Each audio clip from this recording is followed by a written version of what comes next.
how to change your profile picture on Google. So go ahead and open your Google Chrome application. On the top right corner of your screen, tap on your profile icon.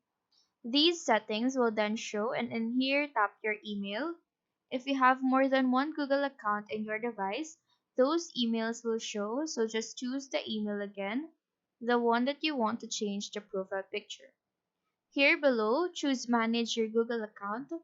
Now on the next page, tap your picture. This will then direct you to the profile picture settings. Below is the option to change or remove the profile picture, and since we want to change ours, just click on the button Change.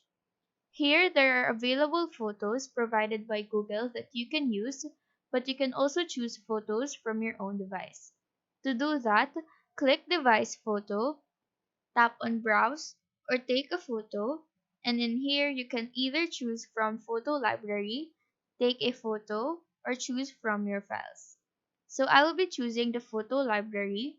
Select the photo that you want to be your profile picture, click on Done.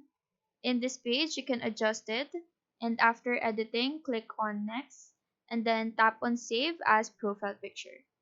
After that, your profile picture on Google should be changed. So that is how to change your profile picture on Google. Do let us know if this video helped you out, and if you have any questions, feel free to drop them down below. Thank you for watching and have a nice day.